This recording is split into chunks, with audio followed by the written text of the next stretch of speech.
The main components we'll have in this type of system are the compressor, the reversing valve, the indoor heat exchanger, an expansion valve with a non-return valve bypass, a bidirectional filter dryer, a sight glass, another expansion valve with a non-return valve and bypass. Then we have the outdoor heat exchanger. We also have a controller and a number of temperature and pressure sensors around the system. In heating mode, the refrigerant leaves the compressor as a high pressure, high temperature vapor and passes to the reversing valve.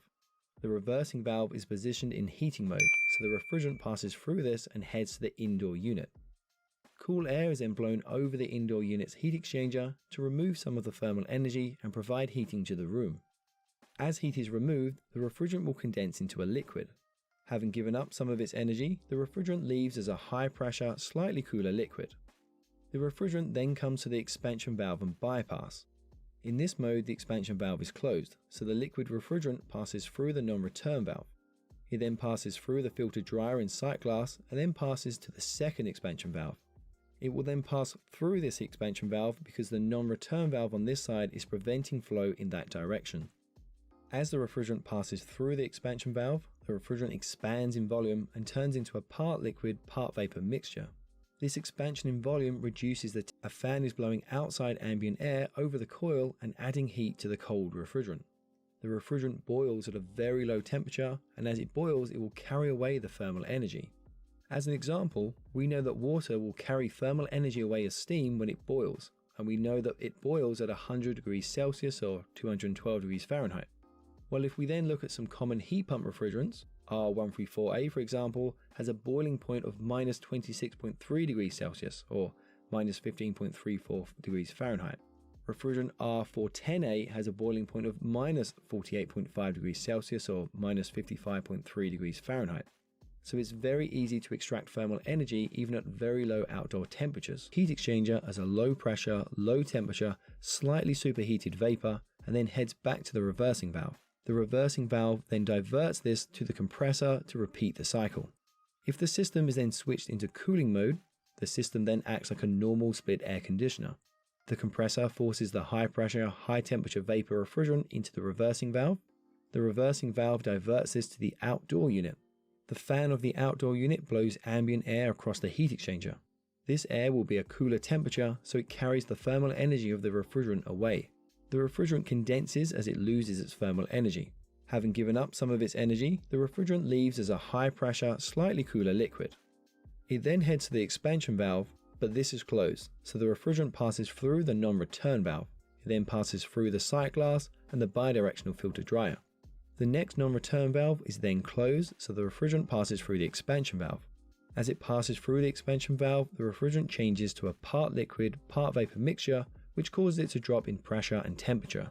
It then flows into the indoor heat exchanger, and in here, a fan blows the warm indoor air over the coil. This causes the heat to transfer from the air into the refrigerant, and so the refrigerant boils and takes this heat away. The refrigerant leaves the indoor unit as a low pressure, low temperature, slightly superheated state and flows into the reversing valve. The valve diverts this back to the compressor to repeat the cycle. Air-to-water heat pumps. These units work in a very similar manner to air-to-air heat pumps, but without the reversing valve. The high pressure, high temperature vapor refrigerant leaves the compressor, but this time it heads into a plate heat exchanger. On the other side of the plate heat exchanger, water is being cycled through a hot water storage tank. Cooled water enters the heat exchanger from the tank, and as it passes through the heat exchanger, it absorbs heat from the hot refrigerant. The water will then leave at a much hotter temperature and flow back to the hot water storage tank to repeat the cycle. As the refrigerant gives up its heat to the water, it will condense, and it will then leave the heat exchanger as a high pressure and the sight glass, and then into the expansion valve. The expansion valve causes the refrigerant to become part liquid, part vapor state, and will be at a low temperature and pressure. It then passes through the outdoor heat exchanger, where the outdoor ambient air causes the refrigerant to boil. The refrigerant then leaves as a low pressure, low temperature, slightly superheated vapor, and is then sucked back into the compressor to repeat the entire cycle again. The hot water tank then provides hot water to the radiators, sinks and showers within the building. Ground source heat pump. There are two main types of ground source heat pumps, that being the horizontal and the vertical type. Both essentially work the same, it's just how they access the heat in the ground that varies. We'll look at when to use the different types as well as the pros and cons to these in our next video. This video will just going to focus on how they work. Ground source can be used for heating air or water. In the air type system, the heat pump can also have a reversing valve and then supply either heating or cooling. In both cases, the outdoor heat exchanger can be a plate heat exchanger with the refrigerant passing on one side and a mixture of water and antifreeze cycling on the other side. The water and antifreeze mixture is forced by a pump around the pipes within the ground. This will allow it to pick up the thermal energy in a heating mode and bring this to the heat exchanger.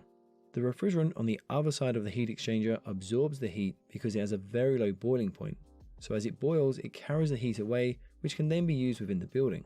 In the air type system there can be a reversing valve. This will allow the refrigeration system to pull unwanted heat out of the building and transfer this into the water antifreeze mixture. This water will then be pumped around the pipes in the ground and it will transfer the heat into the ground, thus returning cooler ready to pick up more heat. Cooling for the building. The unit then works the same as a ground source heat pump. In an open loop type, the water is pulled in via a pump and sent directly to the heat exchanger. The heat exchanger then pulls the thermal energy out of the water or it dumps the unwanted heat into the water.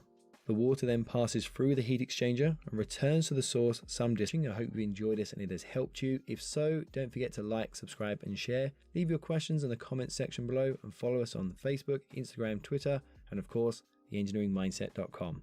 Once again, thanks for watching.